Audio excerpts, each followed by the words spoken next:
Bapak Ibu Saudara yang dikasihi Tuhan, mari kita akan mulai ibadah kita season kedua ini dengan kita awali berdoa bersama-sama. Haleluya, terpujilah nama Tuhan. Bapa kami yang ada di dalam surga, di dalam nama-Mu Tuhan kami Yesus Kristus, bersama jemaat-Mu yang ada pada pagi hari ini Tuhan, kami datang di hadapan-Mu, kami datang di rumah-Mu yang kudus ini. Betapa hati kami melimpah syukur karena kasih sayang dan kemurahan Tuhan yang sudah kami alami dalam setiap kehidupan kami. Hari demi hari Tuhan memelihara kami, menjaga, melindungi kami. Khususnya sepanjang minggu yang sudah kami lewati ini Bapa, Engkau telah jagai kami, Engkau telah berkati kami, sehingga pada pagi hari ini kami boleh berada di hadapan-Mu sebagaimana kami ada. Ini adalah anugerah-Mu yang kami rasakan. Bila mana kami masih diberikan kesempatan untuk kami bisa bernapas, bila mana kami masih mendapatkan kesempatan hidup, kami bersyukur Tuhan, kami rindu memuji dan meninggikan Engkau. Sebagai rasa syukur kami rindu mengagungkan dan meninggikan nama Tuhan. Tuhan, kami mau bersukacita di hadapan Engkau dengan memuji-muji, menari buat Engkau. Terima kasih Bapa, terima kasih, biarlah sukacita surga ada di tengah-tengah kami. Kami mohon kehadiran-Mu di tengah kami untuk memimpin ibadah kami ini dari awal, pertengahan sampai selesainya. Kami mohon Allah Roh Kudus bekerja di tengah-tengah kami, melawat setiap kami semua yang hadir. Engkau tidak melewatkan satupun di antara kami. Pribadi lepas pribadi, lawat kami, berkati kami Tuhan. Kami yang datang bawa segala kelemahan-kelemahan kami. Kami yang datang bawa masalah-masalah dalam setiap kehidupan kami. Kami percaya dengan kehadiran Tuhan di tengah-tengah kami, dengan lawatan Tuhan bagi kami semua, kami dikuatkan, kami dipulihkan, kami diberkati, bahkan kami pulang membawa kemenangan yang daripada Tuhan. Terima kasih Bapa. Urapi hamba-hamba-Mu yang akan melayani Engkau, baik song leader, singer, tim musik, juga hamba-Mu yang akan menabur kebenaran firman-Mu. Turunlah urapan atas hamba-hamba-Mu semua. Kami semua diberkati lewat pelayanan hamba-hamba-Mu ini. Terima kasih Bapa. Bila mana ada kuasa yang lain yang ingin mengganggu jalannya acara ibadah ini, bersatu hati kami jemaat-Mu yang ada di dalam nama Yesus Kristus keluar dari tempat ini. Dan kami percayanya Roh Kudus-Mu yang memenuhi ruangan ini, khususnya ruangan hati kami semua. Terima kasih Bapa, kami jemaat-Mu siap dilawat oleh Tuhan. Hanya dalam nama Tuhan kami Yesus Gembala kami yang agung, kami mulai ibadah kami ini. Haleluya, amin. Shalom Bapak Ibu semuanya. Kami percaya pada pagi hari ini kita diberkati oleh Tuhan Yesus. Karena pada pagi hari ini kita hadir di tempat ini untuk memuji, memuliakan nama Yesus. Mari kita satukan hati kita. Mari kita kerahkan pikiran kita pada pagi hari ini. Karena Tuhan sangat baik. Tuhan sangat baik dalam setiap kehidupan kita.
Katakan dengan sungguh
Untuk memuji Tuhan, karena kita adalah orang-orang yang sudah ditebus oleh Tuhan Yesus Kristus dengan darahnya.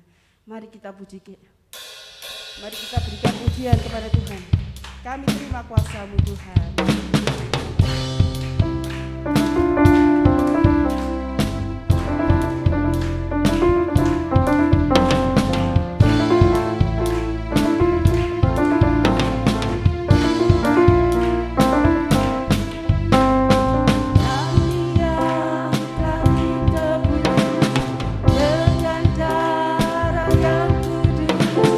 Mengangkat pujian bagimu.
Mari kita siapkan setiap hati kita untuk diperbaharui oleh firman Tuhan. Karena Tuhan yang senantiasa menolong kita. Tuhan tidak pernah melepaskan kita di setiap musim kehidupan kita. Tuhan senantiasa ada untuk kita. Tuhan senantiasa memegang kita. Mari kita pujikan, Tuhan selalu menolongku.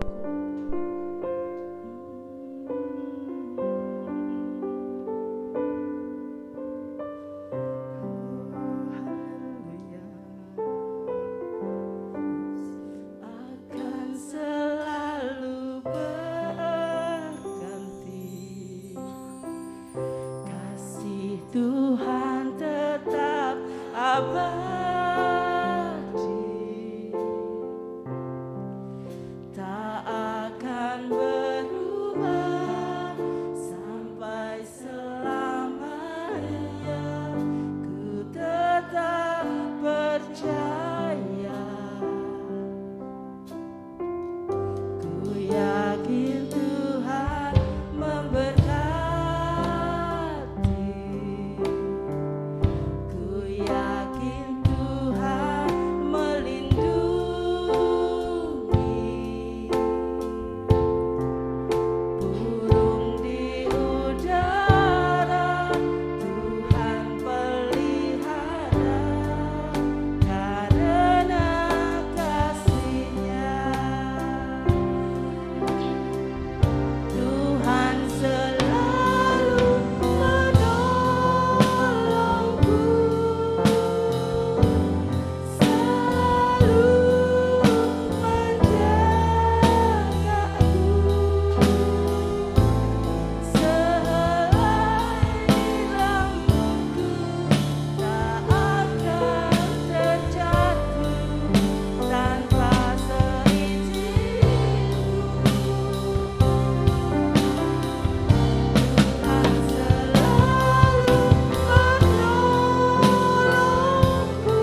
Kami bersyukur kepada Bapa Allah kami di dalam surga. Hingga saat ini kami ada karena Tuhan yang memelihara kami. Engkau yang terus-menerus menuntun, melindungi, memberi kekuatan kepada kami. Bila sesuatu terjadi dalam hidup kami, tidak pernah lepas daripada kehendak Tuhan. Kami tahu Engkau adalah Bapa yang mengasihi kami, yang terus memiliki suatu rencana yang baik, rencana yang semakin hari semakin indah. Sebabnya kami memuji Tuhan, kami bersyukur, kami menyembah kepada Tuhan. Terima kasih Tuhan. Kami akan duduk diam dan melepaskan, menaruh, melupakan semua yang lain. Seluruh hidup kami konsentrasikan untuk mendengar kebenaran firman-Mu. Tuhan Roh Kudus memberikan pemahaman, terang dalam hati dan pikiran kami, supaya firman itu benar-benar kami mengerti dengan baik dan kami lakukan dengan setia. Di dalam nama Tuhan Yesus Kristus. Haleluya. Amin. Shalom Aleichem. Ya, selamat siang Bapak Ibu dan saudara-saudara sekalian yang dikasihi oleh Tuhan. Bersyukur kepada Tuhan di hari Tuhan, hari Minggu, hari yang istimewa, hari yang sangat khusus bagi kita umat Kristen. Ya, sebenarnya semua hari itu adalah diciptakan oleh Tuhan. Dan semua hari itu adalah baik. Tetapi hari yang terbaik bagi kita adalah hari Sabat. Sabat secara Kristiani adalah hari Minggu. Hari ini mengapa saya katakan sebagai hari yang spesial, hari Minggu ini. Maksudnya setiap minggu. Mengapa saya katakan hari yang sangat istimewa? Berbeda dengan hari-hari yang lain. Karena Sabat itu artinya perhentian penuh. Berhenti dari semua kegiatan-kegiatan secara sekuler, tetapi kita memakai hari yang istimewa itu untuk beribadah kepada Tuhan. Tuhan katakan, ingatlah, kuduskanlah hari Sabat, karena Allah berhenti bekerja pada hari yang ke-7. Puji Tuhan, lain kesempatan saya akan berkhotbah khusus mengenai hari ibadah secara Kristiani. Puji Tuhan.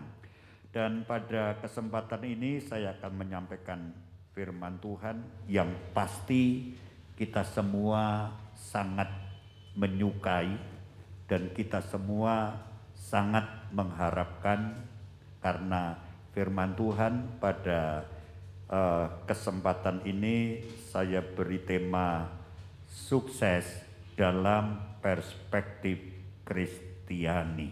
Ya. Sukses dalam perspektif Kristiani. Ya.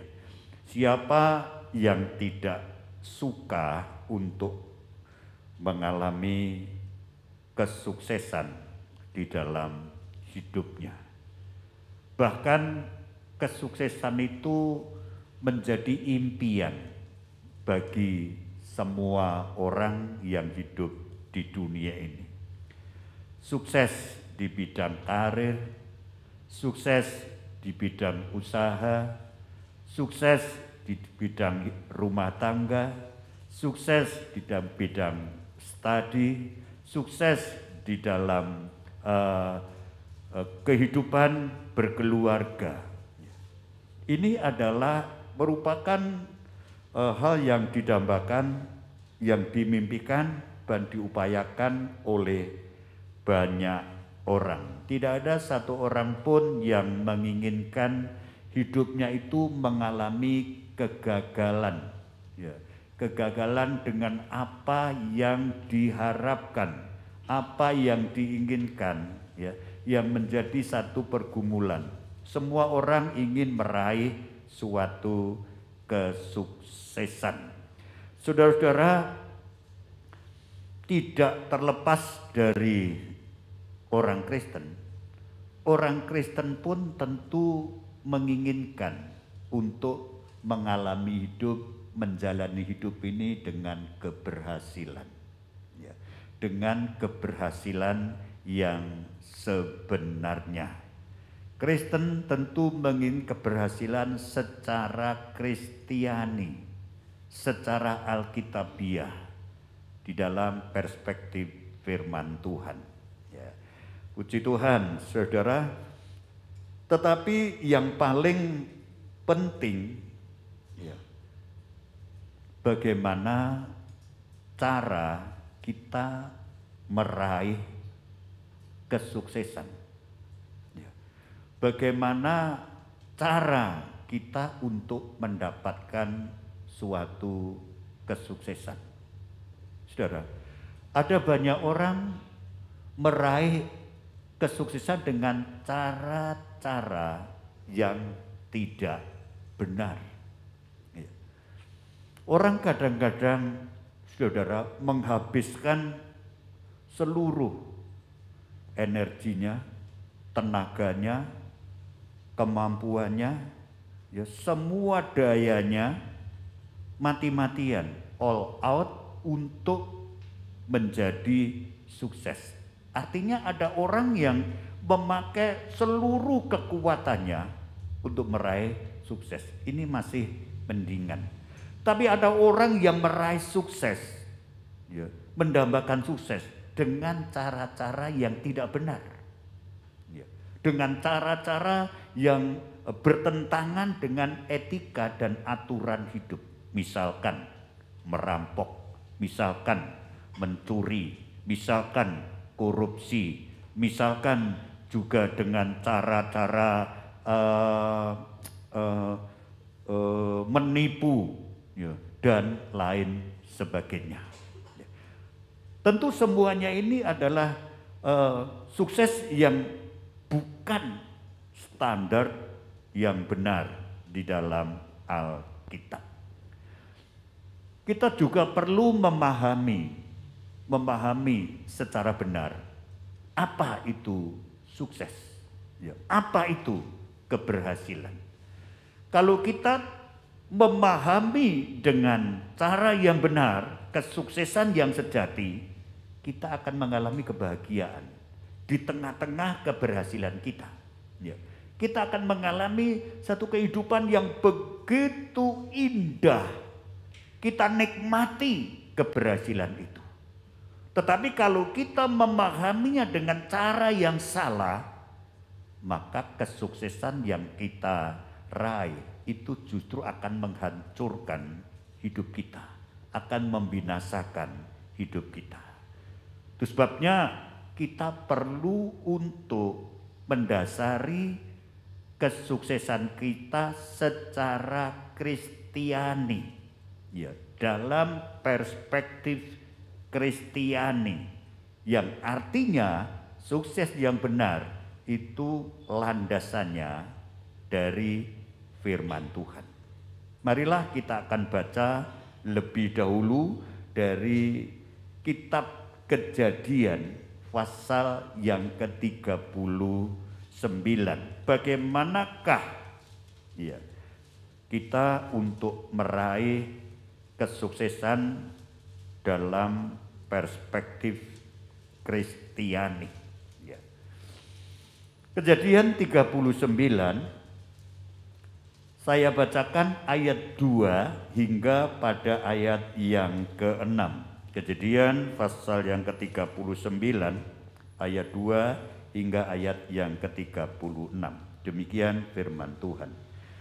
Tetapi Tuhan menyertai Yusuf sehingga ia menjadi seorang yang selalu berhasil dalam pekerjaannya. Maka tinggallah ia di rumah tuannya orang Mesir itu. Setelah dilihat oleh tuannya bahwa Yusuf disertai Tuhan dan bahwa Tuhan membuat berhasil segala sesuatu yang dikerjakannya, maka Yusuf mendapat kasih tuannya dan ia boleh melayani dia. Kepada Yusuf diberikannya kuasa atas rumahnya dan segala miliknya diserahkannya pada kekuasaan Yusuf. Sejak ia artinya Potifar, ya, memberikan kuasa ke dalam rumahnya dan atas segala miliknya kepada Yusuf, Tuhan memberkati rumah orang Mesir itu karena Yusuf, sehingga berkat Tuhan ada atas segala miliknya, baik yang di rumah maupun yang di ladang. Segala miliknya diserahkan pada kekuasaan Yusuf, dan dengan bantuan Yusuf ia tidak usah lagi mengatur apa-apa pun selain dari makanannya sendiri. Ayat selanjutnya ini, adapun Yusuf itu manis sikapnya dan elok parasnya. Amin. Saudara-saudara, ada 3 poin, ya, 3 poin yang mendasari sukses dalam perspektif Kristiani atau sukses yang sejati. Ada 3 poin. Ya. Poin yang pertama, sukses yang sejati, ya, itu hanya datang dari Allah. Jadi keberhasilan yang sesungguhnya itu hanya datang dari Allah. Tidak ada sumber lain, hanya datang dari Allah. Di dalam pembacaan firman Tuhan yang saya bacakan tadi, Yusuf itu disertai oleh Tuhan, sehingga apa yang dikerjakannya, apa yang dilakukannya berhasil. Berhasil dengan kata lain adalah sukses. Dan Potifar sebagai tuan rumah, dia juga mengerti, menyadari, ya, Yusuf itu mendatangkan keuntungan, mendatangkan hoki, mendatangkan keberhasilan di dalam keluarganya. Sampai orang kafir, orang yang tidak beriman kepada Tuhan, dia itu melihat dengan kenyataan, faktanya, sejak Yusuf itu ada dalam rumahnya, rumah itu diberkati Tuhan. Apa yang ada di rumah dan apa yang ada di ladang, semua masing-masing diberkati oleh Tuhan. Karena Yusuf mempunyai sumber keberhasilan, yaitu Allah. Allah menyertai Yusuf. Jadi jelas, saudara, ya, sukses yang sejati, ya, atau keberhasilan di dalam perspektif Kristiani itu berasal dari satu sumber, yaitu dari Allah, dari Tuhan. Tidak ada sumber yang lain yang bisa membuat orang mengalami sukses yang sejati. Yusuf memang orang yang manis sikapnya, orang yang memang benar-benar memenuhi kriteria sebagai orang yang ikut kepada orang lain di tengah-tengah keluarga lain, yang tidak ada hubungan sama sekali, kekeluargaan, persaudaraan, darah, dan lain sebagainya. Di negeri asing lagi. Tetapi Yusuf, ya, dia orang yang mengalami keberhasilan. Dan keberhasilan di sini, keberhasilan baru langkah awal. Kita akan melihat bagaimana langkah akhirnya, langkah finishnya, dalam finalnya nanti. Bahwa kita melihat Yusuf itu orang yang sangat keberkatan luar biasa. Jadi saudara ya, kalau orang mendambakan sukses yang sejati, orang itu tidak pernah melepaskan diri dari Allah. Ya. Orang itu tidak pernah jauh dari Tuhan. Orang itu tidak pernah, tidak terus-menerus membangun relasi dengan Tuhan. Karena dari situlah, dari Allah, dari Tuhan itulah datang keberhasilan. Saudara, banyak orang mencoba untuk menjauhkan diri, ya. Banyak orang ingin melakukan segiat-giatnya, kerja keras luar biasa, nekat, ulet dan lain sebagainya, saudara, untuk meraih keberhasilan. Kerja keras itu bagus, harus, tidak boleh malas. Orang yang malas gak diberkati Tuhan, ya. Tapi jangan mengandalkan kekuatan sendiri, kemampuan sendiri, kepintaran sendiri, pengalaman sendiri, mengandalkan diri sendiri seolah-olah aku bisa membuat sukses dengan caraku. Ini pasti hasilnya akan sia-sia. Ya, hasilnya pasti akan sangat mengecewakan. Mengapa? Sebab tidak mungkin orang bisa sukses yang sebenarnya tanpa uluran dari sumber yang sejati. Ya. Perhatikan dalam suratan Yakobus pasal yang pertama, surat Yakobus pasal yang pertama. Setelah Ibrani itu ada surat Yakobus, ya, pasal pertama ayat yang ke-17 dan 18. Yakobus pasal pertama ayat 17 dan 18. Setiap pemberian yang baik, ya, garis bawahi, setiap pemberian yang baik dan setiap anugerah yang sempurna datangnya dari atas, diturunkan dari Bapa segala terang. Padanya tidak ada perubahan atau bayangan karena pertukaran. 18. Atas kehendaknya sendiri ia telah menjadikan kita oleh firman kebenaran, supaya kita pada tingkat yang tertentu menjadi anak sulung di antara semua ciptaannya. Perhatikan pada ayat yang ke-17.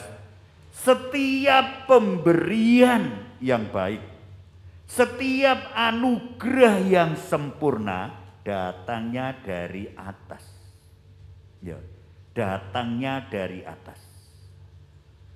Dari langit? Bukan. Ya. Dari matahari? Bukan. Dari bulan? Dari bintang-bintang? Bukan. Dari planet Pluto sana? Bukan. Datangnya pemberian yang baik, anugerah yang sempurna dari atas, dari surga, dari Allah, di atas semua langit. Jadi sumbernya hanya satu. Semua yang baik, semua yang sempurna, semua yang indah, semua yang bernilai tinggi itu berasal dari atas, dari Allah yang menjadi sumber bagi kita semuanya. Kalau dari dunia tidak akan membuat orang ini bahagia, tidak akan membuat orang ini bersuka cita, tidak akan menjadikan satu manfaat yang sesungguhnya. Datangnya dari satu sumber, yaitu dari atas, dari Tuhan. Sukses sejati itu adalah dari Tuhan. Ya. jerih lelah kita, ya, susah payah kita. Kita baca dalam Amsal ya, dalam Amsal pasal yang ke-10 ya. Amsal pasal yang ke-10. Amsal pasal yang ke-10 pada ayatnya yang ke-22. Ya. Berkat Tuhanlah yang menjadikan kaya, susah payah tidak akan menambahinya. Ya. Jadi yang menjadikan orang ini kaya ini tentu jangan kita memikirkan soal materi saja. Kaya sukacita, kaya damai sejahtera, ya, kaya dengan satu keberhasilan bentuk-bentuk lain. Susah payahmu tidak akan menambahi apa-apa. Tadi saya singgung, orang sudah menghabiskan waktunya, ya, menghabiskan tenaganya, energinya, siang malam terus, ya, mencari income, mencari rezeki, ya, mencari uang, terus waktu dihabiskan mencari uang. Orang itu sukses? Saya kira tidak. Berkat Tuhanlah yang menjadikan kaya. Ya. Jadi berkat Tuhan loh. Bukan hanya jerih lelah kita. Ya. Kalau meninggalkan Tuhan semakin kita kehilangan sumber kesuksesan yang sejati. Menjauhkan diri dari Tuhan, menjauhkan diri dari keberhasilan yang sejati. Ya. Karena hanya dari Tuhan sukses yang sebenarnya. Dalam Mazmur pasal 75 ayat 7 dan ayat yang ke-8 dikatakan, datangnya peninggian atau pengangkatan, datangnya keberhasilan itu bukan dari timur, bukan dari barat, bukan dari utara, bukan dari selatan. Ya. Tetapi datangnya peninggian itu dari Allah. Ya. Dari Tuhan, ya, yang punya otoritas yang tertinggi, otoritas yang sempurna. Mazmur 75 saya bacakan ayat yang ke-7.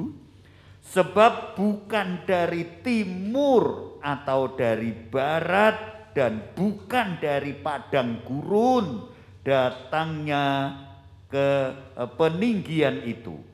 Tetapi Allah adalah hakim, direndahkannya yang satu dan ditinggikannya yang lain. Jadi bukan dari mana-mana. Allah itu sebagai hakim. Manusia ini sebagai manusia yang terdakwa.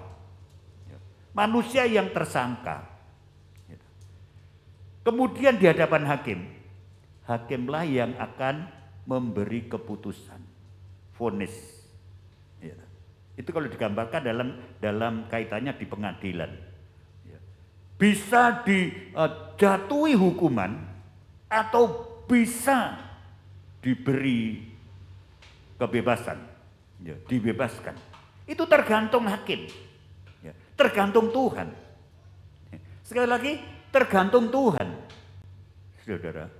Kalau di dunia ini, ya, walaupun hakim itu tempatnya pengadilan, orang memperoleh keadilan. Tapi kadang-kadang juga kita menjumpai di pengadilan pun tidak ada keadilan di sana. Saudara, ya. Dan itu dialami oleh banyak orang. Keadilan di dunia ini bisa dibeli, ya. Keadilan di dunia bisa dipermainkan. Tetapi siapa yang bisa mempermainkan Tuhan sebagai hakim? Ya. Allah sebagai hakim. Kalau Allah memberkati, berkat datang. Kalau Allah mengambil apa yang ada pada kita, tidak ada satu tangan yang bisa menahannya. Semuanya habis. Karena dia hakim di atas segala hakim. Jadi kalau Tuhan mengangkat seseorang, pembantu rumah tangga orang asing seorang diri masih muda seperti Yusuf bisa diangkat. Karena dia itu punya kekuasaan, punya otoritas tertinggi. Allah itu punya otoritas tertinggi di dalam pribadinya. Tuhan menghendaki semua jadi. Itulah sebabnya saudara-saudara, kita sangat meyakini dasar firman Tuhan. Datangnya keberhasilan yang sejati dari Allah saja. Tidak ada dari tempat lain yang bisa mendatangkan keberhasilan yang sejati. Gitu. Jadi itulah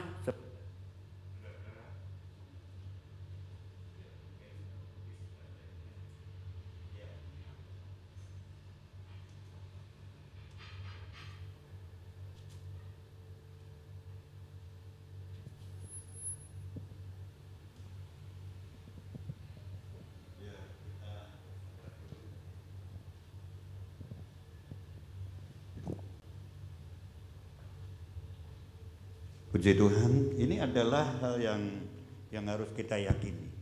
Ya.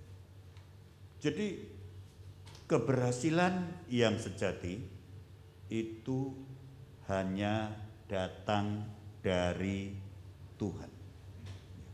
Tidak bisa diberikan oleh siapapun, oleh kepintaran, kejeniusan manusia.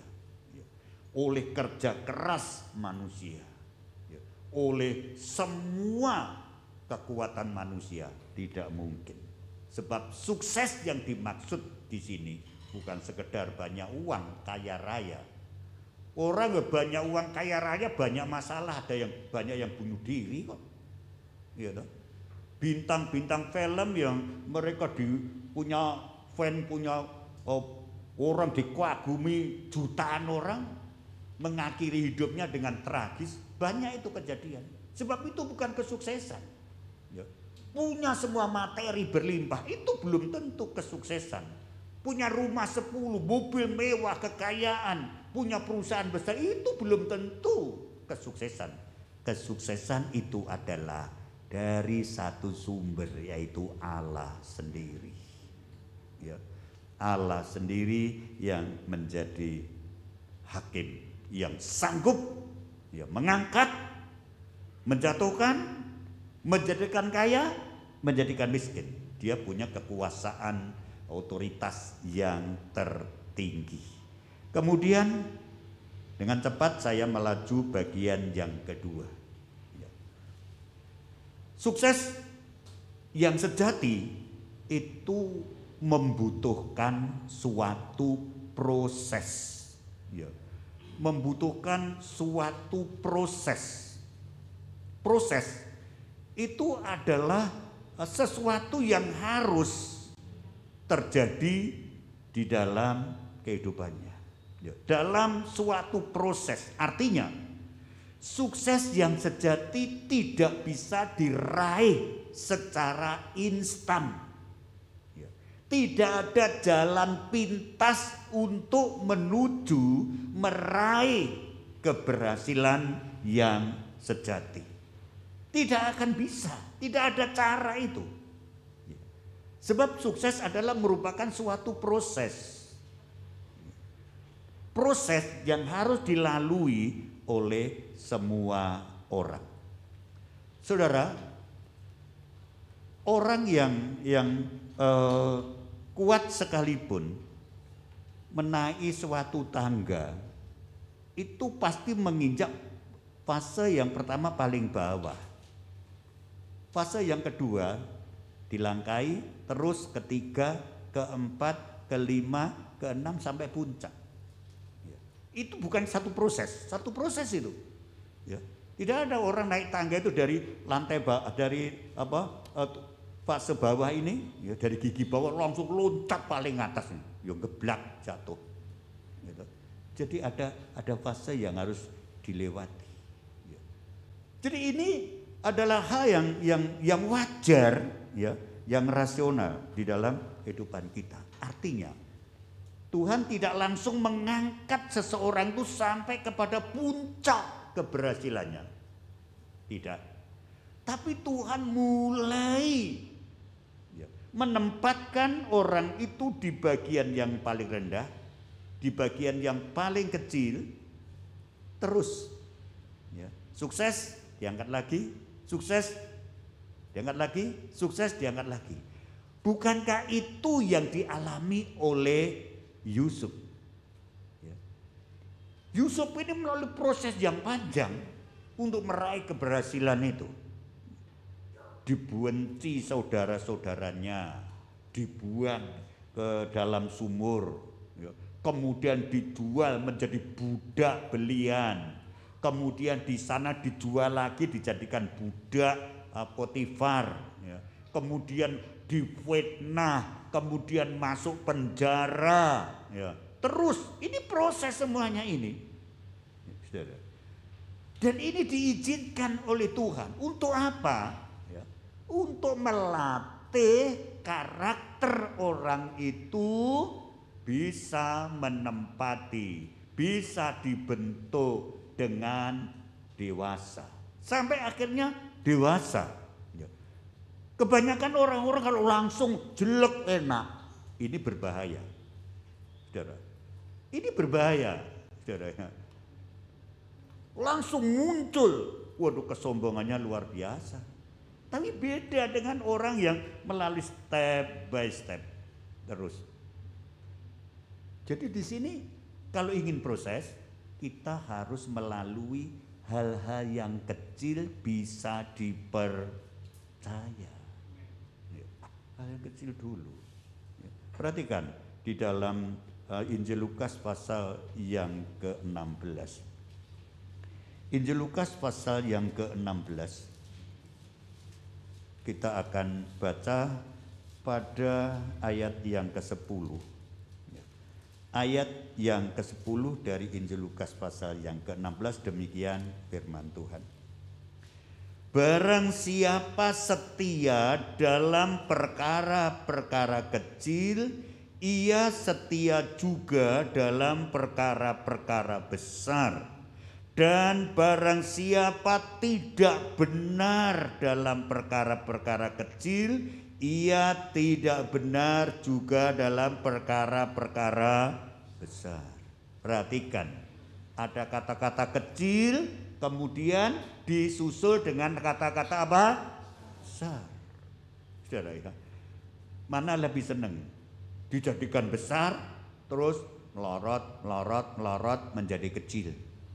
Ya lebih baik kecil tapi akhirnya menjadi besar. Itu alami, itulah cara Allah. Kita melihat pohon yang tinggi besar, yang kuat, yang hebat itu dari tumbuhan yang paling kecil, sampai akhirnya begitu kuat, begitu besar, buahnya banyak. Itu dari pohon yang kecil dulu, yang orang tidak berpikir pohon ini menjadi begitu besar. Orang kadang-kadang hanya mengagumi, waduh pohon ini luar biasa besar, tinggi, kuat, waduh hebat. Dia dulu juga dari pohon yang paling kecil. Saudara-saudara, dalam kehidupan kekristenan kita juga demikian. Kita jangan meremehkan hal-hal yang paling kecil, apalagi berkaitan dengan Tuhan, tugas-tugas yang paling kecil. Ini kan kecenderungan kita abaikan loh. Kalau ditugasi, tugasnya hanya terima tamu, kolektan, kemudian tugasnya suruh besuk, tugas seringkali ini kita abaikan ini. Karena dianggap tugas yang paling kecil. Perhatikan, kalau orang tidak benar dalam perkara kecil, jangan memimpikan perkara yang besar. Tuhan tidak menjanjikan itu. Tapi yang dijanjikan Tuhan, siapa yang setia dalam perkara kecil, siapa yang benar dalam perkara kecil, ia akan dipercayai perkara-perkara yang besar. Sebab ini proses, hidup ini proses. Saudara, Kalau kita ingin mengalami suatu keberhasilan yang sejati, keberhasilan secara Kristiani, ya, ini adalah harus berjalan di dalam aturan firman Tuhan. Saudara, ya, dalam aturan firman Tuhan. Saudara diberkati Tuhan kecil, sudah tidak benar, apalagi Tuhan tidak akan mempercayai berkat yang besar. Ya, tidak akan memberkati itu. Karena Tuhan tidak pernah untuk melawan apa yang menjadi aturan dari mulutnya sendiri.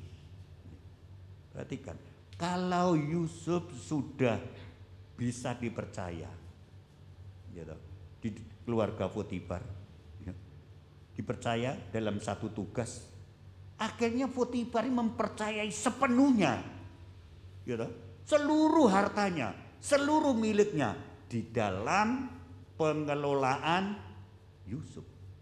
Sampai Potifar itu tidak ikut apa-apa. Semua diserahkan. Potifar sebagai pegawai kerajaan itu hanya mengurusi makannya sendiri. Semua pegawai-pegawainya, semua segala sesuatunya itu serahkan Yusuf. Bisa dipercaya luar biasa. Dari awal dia sudah bisa dipercaya. Dikatakan sikapnya, apa tadi? Sikapnya Yusuf manis. Manis itu baik, ya, menyenangkan. Integritasnya itu bagus.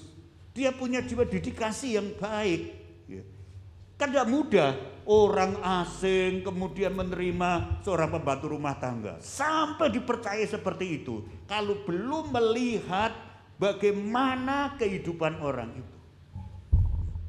Tidak mudah dan jarang seorang pembantu yang belum dikenal latar belakang hidupnya, bagaimana dari siapa, kemudian dipercaya semuanya. Ini bertahap.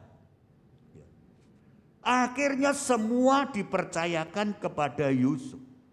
Heran, saya pernah melihat ada satu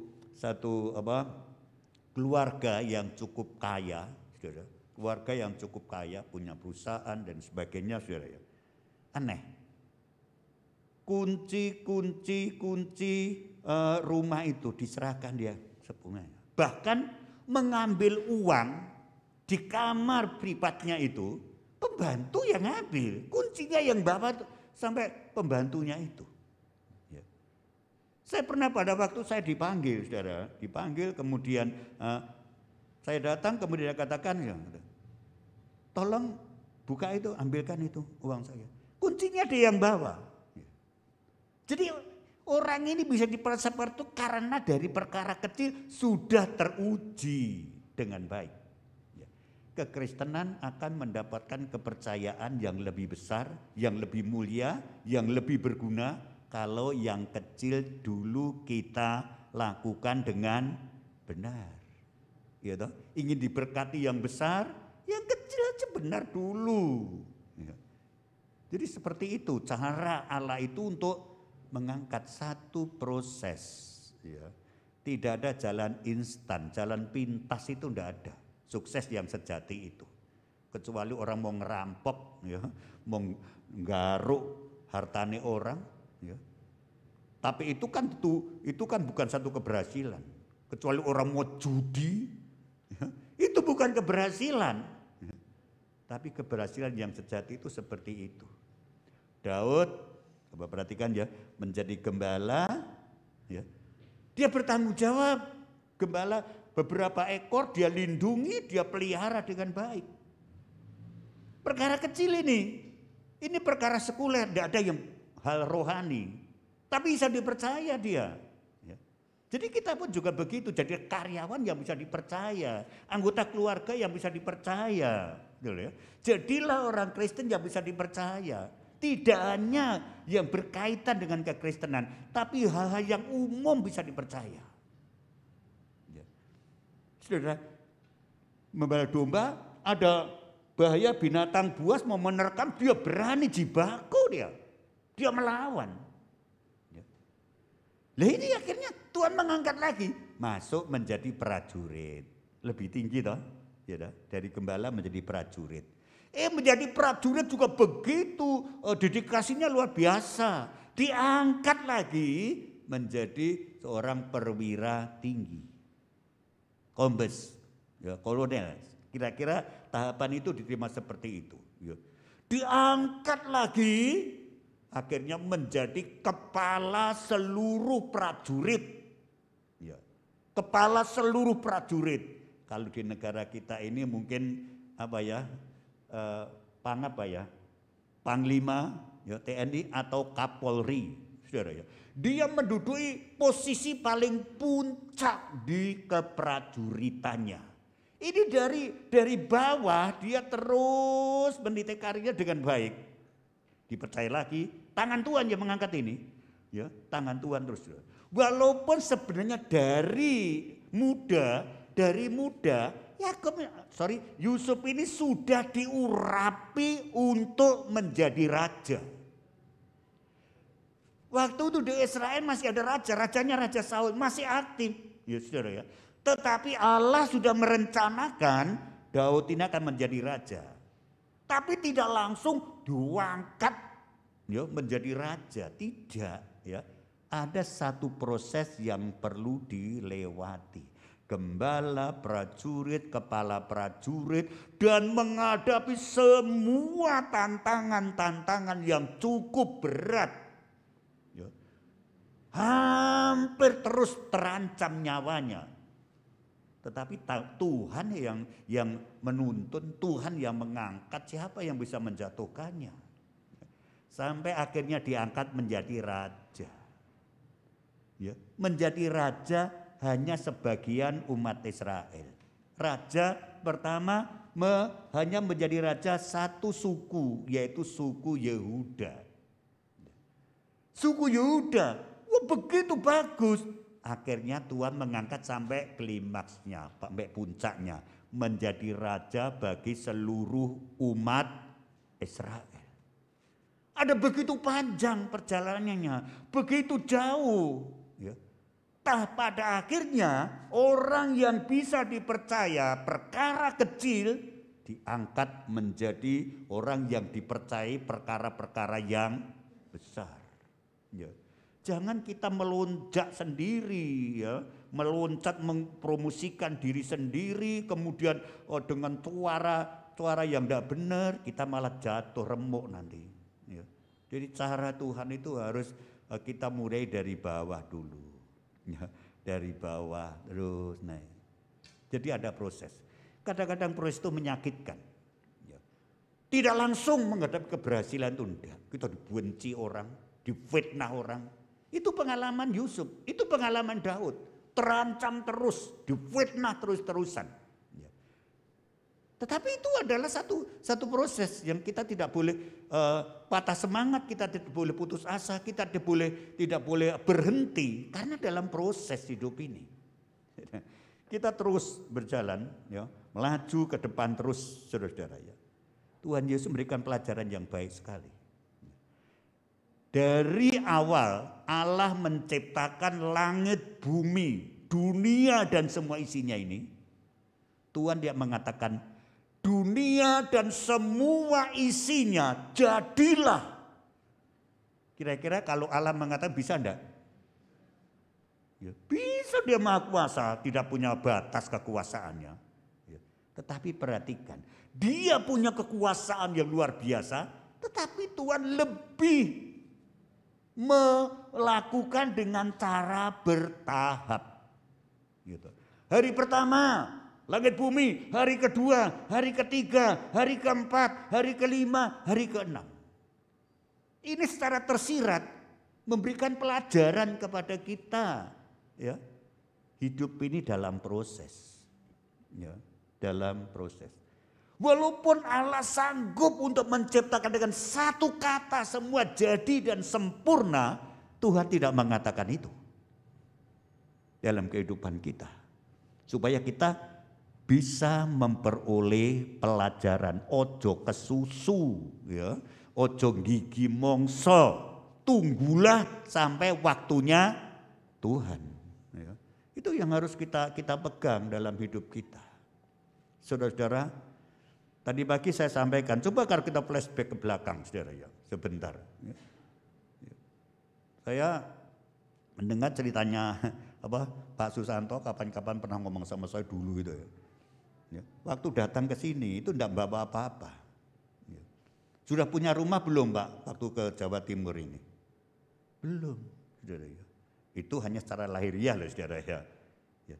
Coba kalau kita pikir dulu kontrak bahkan kos toh. Kosak kamar, ya kemudian agak besar, sewa, kontrak, bangun cili-cilian, sampai punya rumah, saudara ya. Itu semua perjalanan yang kita lalui dan Tuhan tidak pernah akan berhenti sampai di situ ketika kita masih bisa dipercayai. Kepercayaan itu mahal, saudara ya. Murid-murid aja tidak banyak yang dipercayai Tuhan. Diberkati jadi sombong. Itu kan banyak seperti itu. Ya. Wah kalau dulu begitu rohani, begitu religius, begitu taat. Ya. Setelah sukses sombong. Nah itu menyakitkan hatinya Tuhan. Menyakiti hatinya Tuhan. Menjadi berhala. Gitu. Anak bisa menjadi berhala. Ya toh, suami bisa menjadi berhala, istri bisa menjadi berhala, kekayaan bisa menjadi berhala, pekerjaan bisa menjadi berhala, hobi bisa menjadi berhala.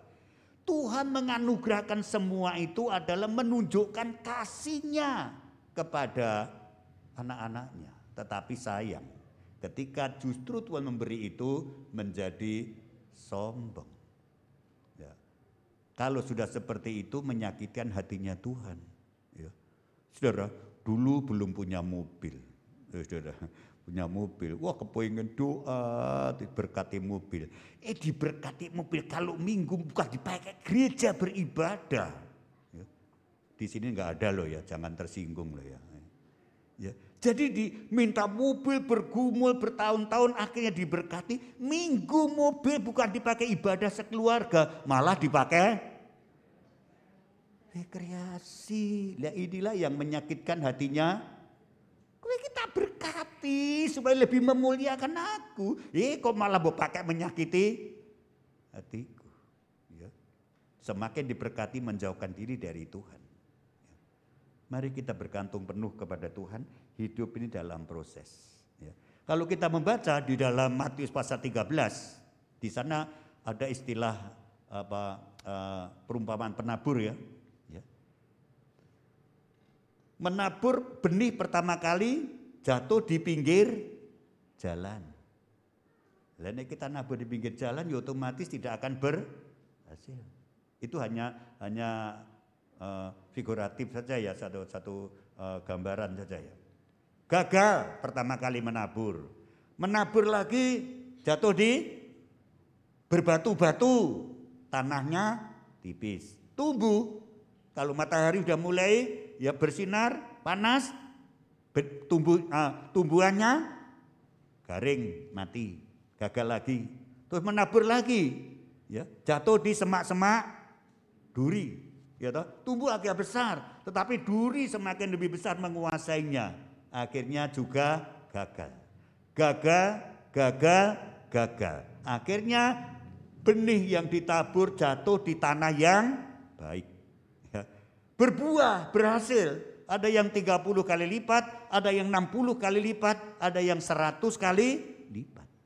Ada proses, saudara ya. Hidup ini biasa, jatuh bangun, asal kita tetap berjalan di dalam kebenaran firman Tuhan. Asal hidup kita itu sungguh-sungguh kepada Tuhan, benar, gak dosa. Pasti tangan Tuhan satu saat akan mengangkat kita. Saudara, saya sangat yakin itu bukan hanya soal lahiriah saja. Ya. Itulah sebabnya saudara ya.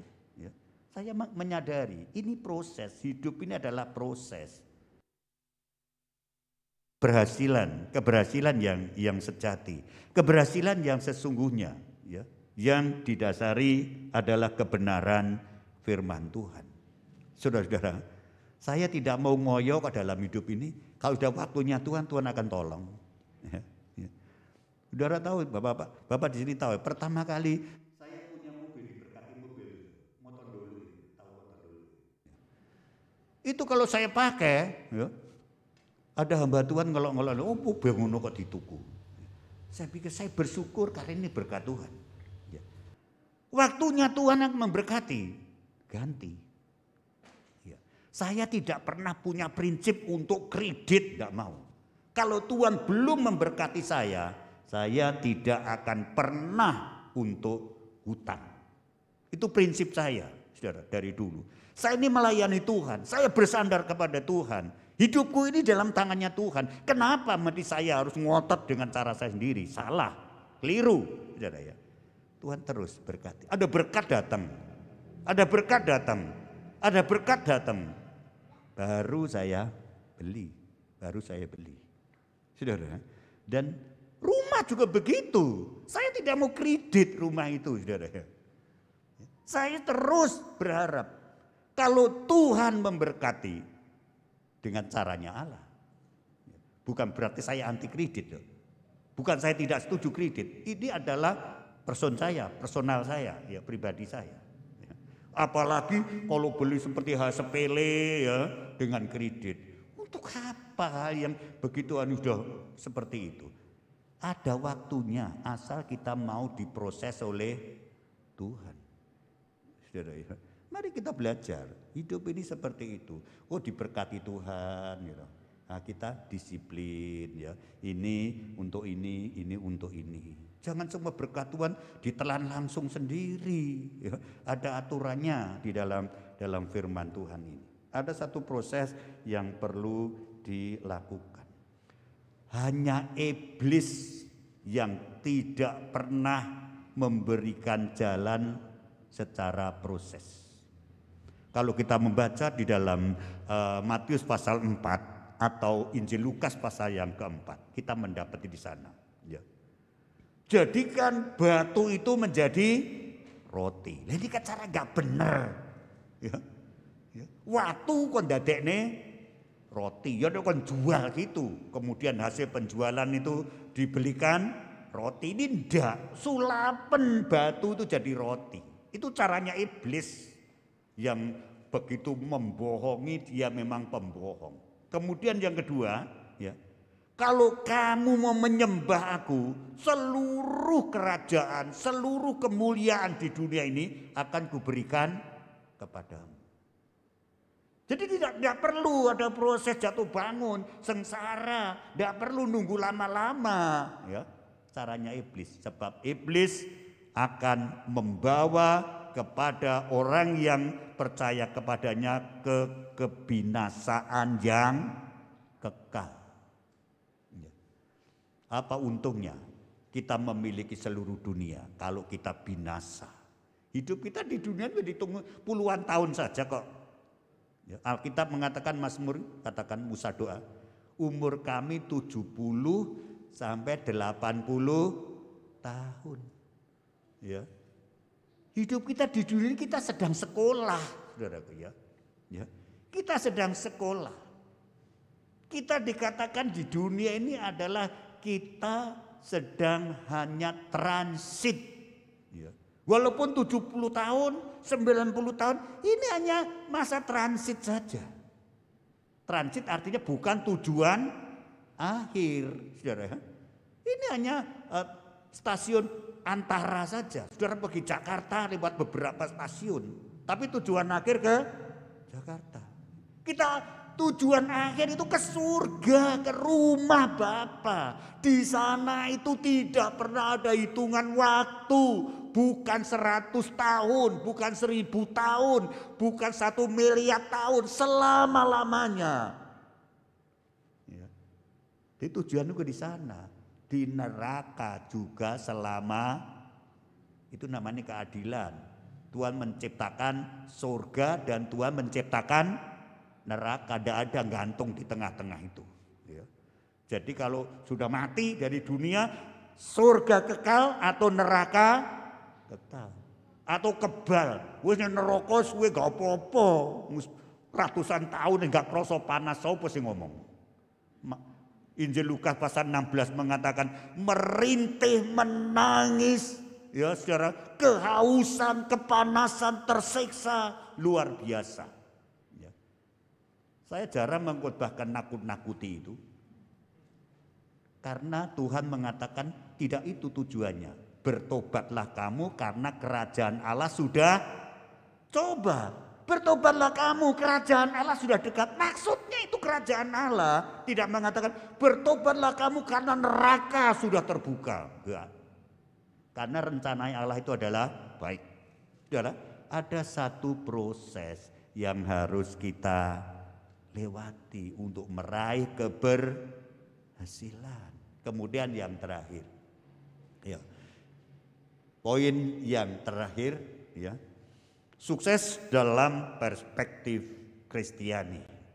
Poin yang terakhir adalah sukses yang sejati itu ditandai semakin mengasihi Tuhan. Ya, semakin mengasihi Tuhan. Tidak ada unsur menjauhkan diri dari Tuhan. Tidak ada. Tidak ada saudara sikap hidup yang tidak mengindahkan Tuhan. Perhatikan dalam 1 Tawarikh pasal 29. 1 Tawarikh pasal yang ke-29. Ayat yang ke-10 dikatakan demikian, 1 Tawarikh 29. Lalu Daud memuji Tuhan di depan mata segenap jemaah itu. Berkatalah Daud, terpujilah Engkau ya Tuhan, Allahnya Bapa kami Israel, dari selama-lamanya sampai selama-lamanya. Bagaimana Daud ini konsistennya untuk mengikut Tuhan. Ini Daud sudah diangkat menjadi raja besar bagi seluruh umat Israel. Kemuliaannya besar. Jabatannya paling tinggi. Dia seorang pahlawan yang luar biasa, gagah perkasa. Raja-raja yang lain tidak ada yang berani melawannya. Jadi sudah sampai puncak. Tapi ternyata dia juga tetap butuh Tuhan. Malah dia berada di depan jemaah, dalam jemaat, di depan jemaat, segenap jemaat, dia memberikan pujiannya kepada Tuhan. Saudara, sekarang itu banyak orang-orang yang tidak seperti itu, toh, saudara ya. Ya. Seperti Raja Uzia, justru ketika ia sudah jadi kuat, jadi sukses, menjadi sombong. Ya. Sombongnya orang Kristen itu kelihatan sekali. Gimana sombongnya? Sombongnya berubah setia. Itu bentuk kesombongan secara spiritual, saudara ya. Aneh. Setelah diberkati, setelah mencapai keberhasilan, malah berubah setia. Saudara, saya gembaling mengamati, saudara, mengamati jemaatnya. Dulu kamu sebelum punya pekerjaan begitu, kamu sungguh-sungguh kepada Tuhan, rajin, ya. Setelah diberkati, kamu berdoa minta pekerjaan, itu diberkati pekerjaan, malah pekerjaan itu membawa menjauhkan diri daripada Tuhan. Aneh kan? Ironis apa tidak?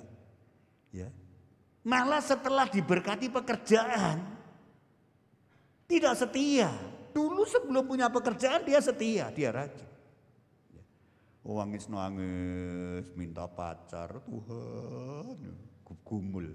Setelah punya pacar, saudara ya, semakin melupakan Tuhan. Banyak hal yang lain. Banyak hal yang lain.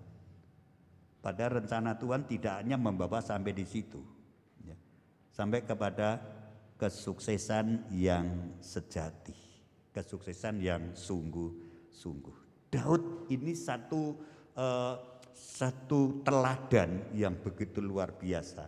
Dari gembala dia cinta Tuhan. Menjadi prajurit dia semakin cinta Tuhan, menjadi perwira tinggi semakin mengasihi Tuhan, menjadi raja sebagian suku Israel semakin cinta Tuhan, menjadi raja top paling tinggi, kasihnya, kesetiaannya juga top untuk Tuhan. Itu sebabnya Daud tidak tergoyahkan. Walaupun Daud tidak sempurna, satu saat terserandung. Tetapi secara umum kehidupan Daud ini selalu menomorsatukan Tuhan. Tujuan hidupnya ini adalah untuk Tuhan.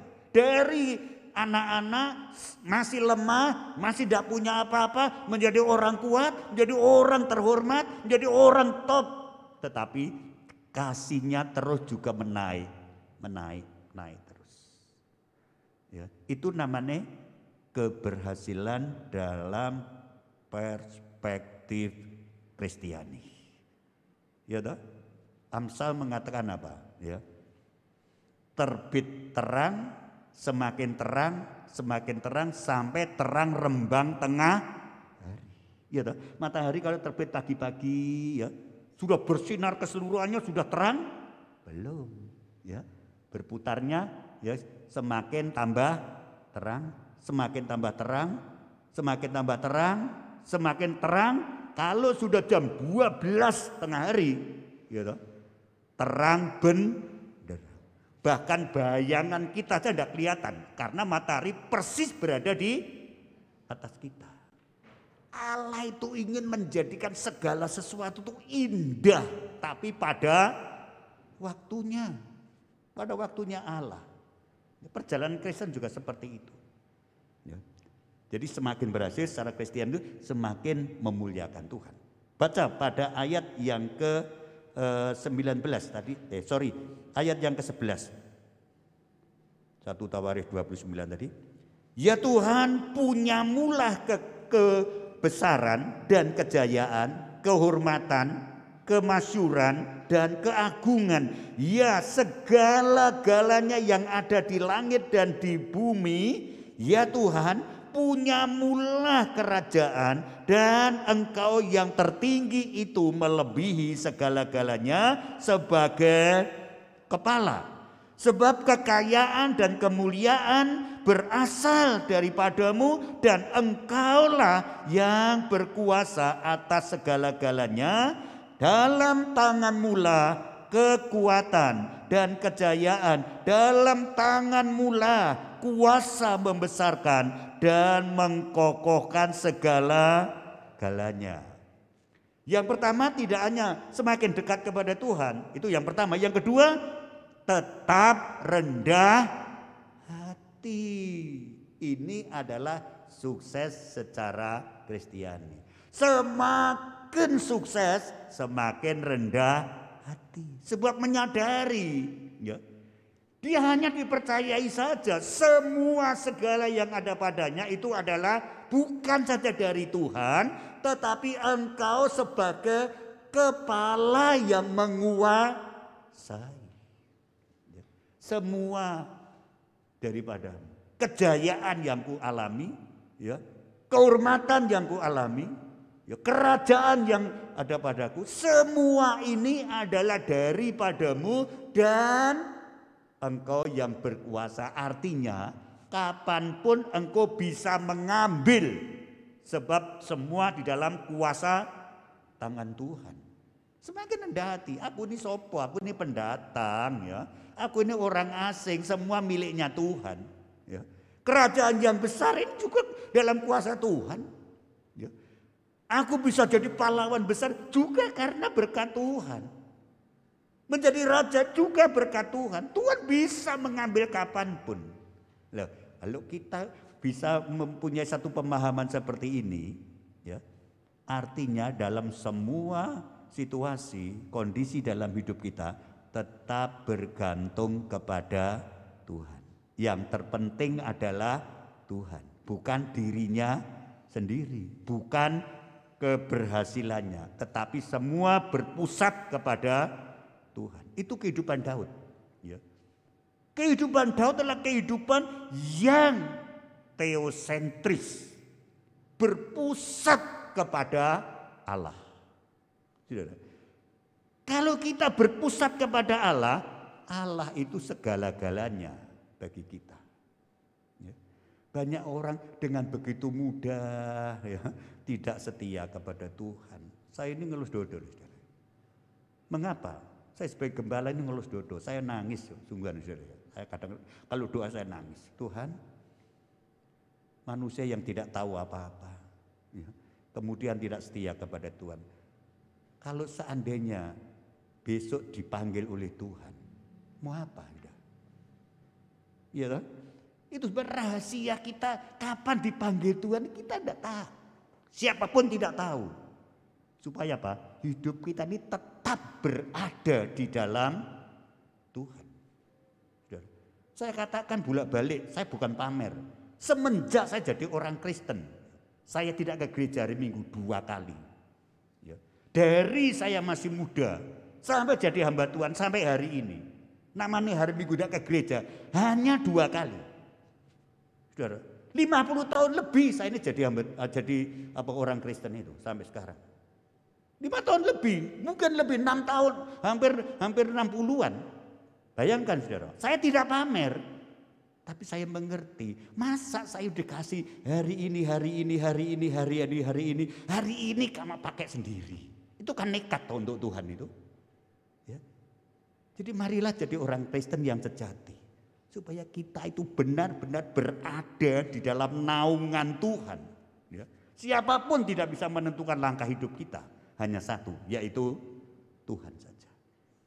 Daud semakin sukses, semakin rendah hati. Si Tuhan. Jangan sampai keberhasilan justru kita pakai untuk menyakiti hatinya Tuhan. Jangan sampai, saudara-saudara ya. Jadi inilah saudara-saudara kita harus mengerti untuk bersyukur. Saya bacakan ayat selanjutnya dalam 1 Tawaris 29 tadi sebelum kita sama-sama berdoa. Ayat yang ke-16 ya. Ayat 15 dulu. Sebab kami adalah orang asing di hadapanmu dan orang pendatang sama seperti semua nenek moyang kami, sebagai bayang-bayang hari-hari kami di atas bumi dan tidak ada apa ini? Harapan. Ya, saudara. Ayat yang ke-16, ya Tuhan Allah kami, segala kelimpahan bahan-bahan yang kami sediakan ini untuk mendirikan bagimu rumah bagi namamu yang kudus adalah dari tanganmu sendiri dan punyamulah segala-galanya. Saudara-saudara, jadi ketika Tuhan sudah mengangkat dia menjadi orang yang berhasil, kerinduannya yang paling tinggi membangun rumah Allah. Supaya apa? Dia tetap secara manusia dekat dengan Tuhan. Itu sebabnya dia katakan, ya, dia katakan 1 hari dalam pelataranmu lebih baik daripada di tempat lain. 1000 hari di tempat lain. Itu adalah karena kerinduannya untuk dekat dengan Tuhan. Dekat dengan Tuhan. Puji Tuhan. 3 poin yang kita renungkan yang disebut sukses dalam perspektif Kristiani. Ya. Yang pertama, kita yakini karena firman Allah mengatakan sukses sejati itu sumbernya hanya dari Allah. Yang kedua, kalau ingin sukses sejati mau diproses oleh Tuhan. Kemudian yang terakhir, saudara ya, poin yang terakhir, sukses sejati itu artinya hidup memuliakan Tuhan. Nah, di sini kita akan menjalani hidup di dunia ini. Walaupun banyak masalah, banyak kendala, banyak tantangan, kita akan enjoy menjalani ini bersama dengan Tuhan. Karena Bapa sangat mengasihi kita. Tuhan Yesus memberkati kita. Amin. Mari kita duduk kepala, kita datang kepada Tuhan. Haleluya. Haleluya. Puji Tuhan Yesus. Tidak ada satu orang pun yang tidak menginginkan untuk mengalami keberhasilan dalam hidupnya. Tapi kita tidak akan mungkin bisa membuat diri kita berhasil yang sesungguhnya. Kita tidak bisa menghantar anak-anak kita meraih keberhasilan yang sesungguhnya tanpa Tuhan yang selalu kita libatkan sebagai pribadi aktor utama dalam hidup kita. Apapun yang terjadi dalam hidupku ini, tak pernah ku ragukan kasih-Mu Tuhan. Lewat gunung yang tinggi, dalam lembah yang curam, tak pernah ku ragukan janji-Mu Tuhan. Kau berfirman dan sembuhkan, Kau bersabda dan selamatkan. Tiada yang mustahil bagimu, Yesus, ku percaya padamu. Kau berfirman dan sembuhkan, Kau bersabda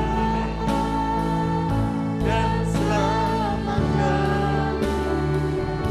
Tiada yang mustahil bagimu, Yesus, ku percaya padamu. Yesus, ku percaya padamu. Haleluya.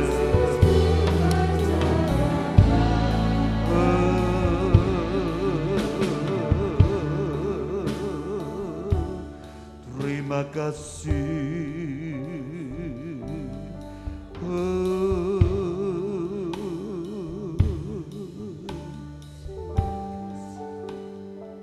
Terima kasih Tuhan untuk lawatan Tuhan bagi setiap pribadi kami yang sekarang berada di dalam rumah Tuhan. Kami percaya rencana Tuhan selalu baik untuk kami. Kami percaya tidak ada yang bisa menggagalkan rencana baik-Mu bagi kami. Terima kasih Tuhan, ajarlah kepada kami untuk meraih sukses yang sejati sesuai dengan kebenaran firman-Mu. Terima kasih, tanamkan kebenaran firman Tuhan dalam setiap hidup kami. Di dalam nama Tuhan Yesus Kristus. Haleluya. Amin. Si Tuhan, Tuhan berkati kita akan naikkan satu pujian bersama-sama. Allah itu baik, ya, baik untuk kita semuanya.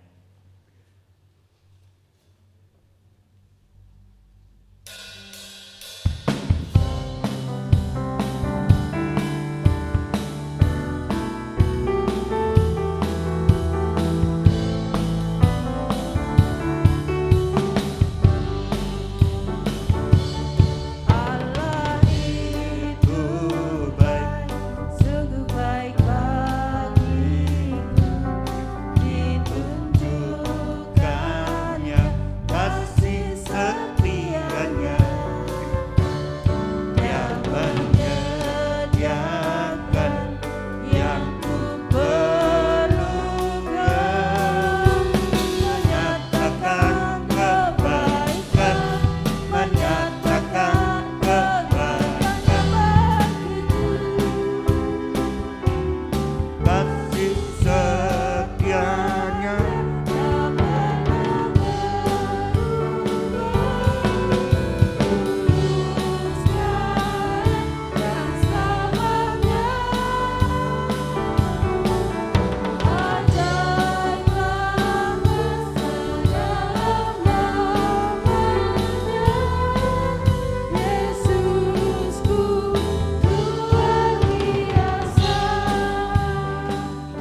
Saudara-saudara, pada hari Rabu kemarin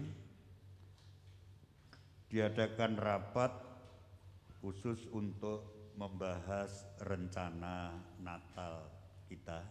Ya. Telah terbentuk panitia Natal secara baik. Ya. Dan kita di tahun 2021 ini merencanakan untuk mengadakan Natal. Dan kita bersyukur ya, pandemi corona ini semakin menurun, semakin melandai, semakin baik.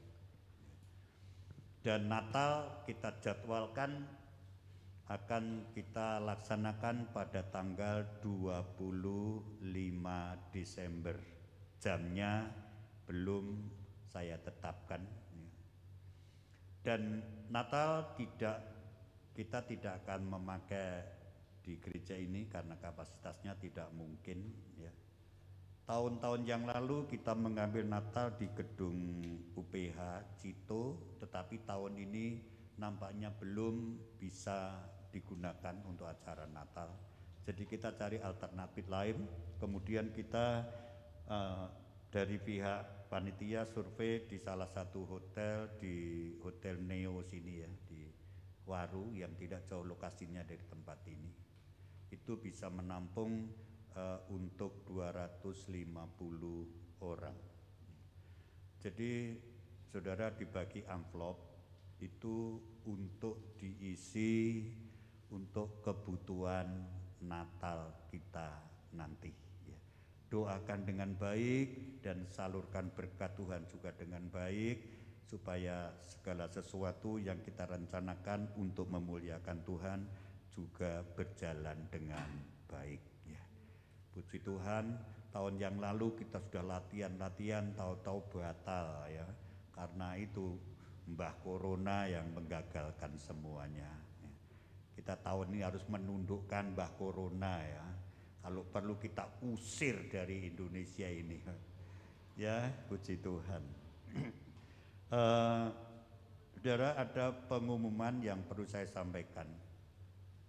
Kalau tidak salah sudah 2 kali ya, sudah 2 kali. Ini pemberitahuan saja ya. Pengumpulan persembahan untuk bangunan ibadah yang kedua. Ya. Lupa untuk membawa ya, di sini ternyata tidak ada, tidak tahu siapa yang nyimpan ya, kalau ada yang nyimpan tentu ingin supaya uang Tuhan itu dikembalikan lagi ya. Di sini 2 kali seingat saya ya, bulan ini dengan beberapa waktu yang lalu ya. Saya memang sama sekali tidak mau mengurusi soal-soal persembahan, itu ada tugasnya masing-masing ya, supaya uang Tuhan yang sudah dipersembahkan ini jangan sampai tidak bisa dimanfaatkan untuk pekerjaan Tuhan. Puji Tuhan, doakan supaya semuanya bisa berjalan dengan lebih baik di waktu-waktu mendatang. Saya kira tidak ada umum lain, kegiatan kita seperti biasa, kaum wanita jam 5 sore pada hari Selasa ya, kemudian pada hari Sabtu muda-mudi remaja berada di gereja jam 5 sore ya. Kita awali pada hari Sabtu kemarin ya, yang hadir saya tanyakan kurang lebih ada 30 orang yang sama-sama untuk memuliakan Tuhan ya. Bawalah, ajaklah dan suruhlah anak-anak kita untuk bergabung di dalam acara khusus kaum muda-mudi di gereja hari Sabtu jam 5 sore ya. Kaum bapak kita juga sudah mengadakan berjalan 2 kali ini. Pertama di rumah saya, kemudian yang kedua di rumah Bapak Abraham Dwi Eko ya, tadi malam ya, hari Sabtu jam 7 malam. Puji Tuhan, Minggu seperti biasa, hari Minggu ibadah pertama jam 7 ya, saya merencanakan untuk kembali jam 6:30 karena apa? Ya, kalau kita mulai jam 7 ya, ibadah yang jam 9 seharusnya 8:30 itu sudah menanti, tidak bisa masuk ya. Jadi terlalu sibuk nanti yang kedua ini ya, supaya bisa on time gitu ya, dimulai jam 8:30 lebih sedikit ya, tapi itu masih saya rencanakan. Saya kira tidak ada pengumuman lain yang bisa disampaikan. Doakan untuk rencana Natal kita dan berilah persembahan dengan suatu keikhlasan dalam hati kita. Mari kita berdiri, kita akhiri ibadah kita. Haleluya. Bapa di dalam surga, terpujilah Tuhan untuk selama-lamanya. Kami bersyukur ya Tuhan untuk kehadiran Tuhan di tengah-tengah ibadah kami. Kami bersyukur untuk lawatan Tuhan bagi kami Tuhan, sehingga kami boleh menerima kebenaran firman-Mu yang menjadikan terang, yang akan menuntun setiap langkah hidup kami. Jadikan firman itu rema yang setiap saat boleh mengingatkan di dalam hati dan pikiran kami, agar hidup kami tidak berada di luar kebenaran firman-Mu. Berkati semua yang bagian pelayanan, baik worship leader maupun singer, pemain musik, dan seluruh jemaat yang hadir. Tuhan memberkatinya secara pribadi dan seluruh anggota keluarganya. Seluruh jemaat Philadelphia, Tuhan diberkati kesehatan, dan kesehatan kami untuk memuliakan Tuhan. Beri kami semangat rohani untuk lebih setia, lebih taat kepada kebenaran firman-Mu. Terima kasih saudaraku yang dikasihi oleh Tuhan. Sekarang terimalah berkat, terimalah anugerah, terimalah cinta kasih dalam persekutuan Bapa, Putra, dan Roh Kudus. Dalam nama Tuhan Yesus Kristus kami berdoa, dan semuanya pulang dalam perlindungan Tuhan. Kami berdoa dan mengucap syukur di dalam nama Tuhan Yesus Kristus. Haleluya. Amin. Gembala mengucapkan selamat datang kepada jemaat yang baru hadir pertama kali ini. Tuhan Yesus memberkati.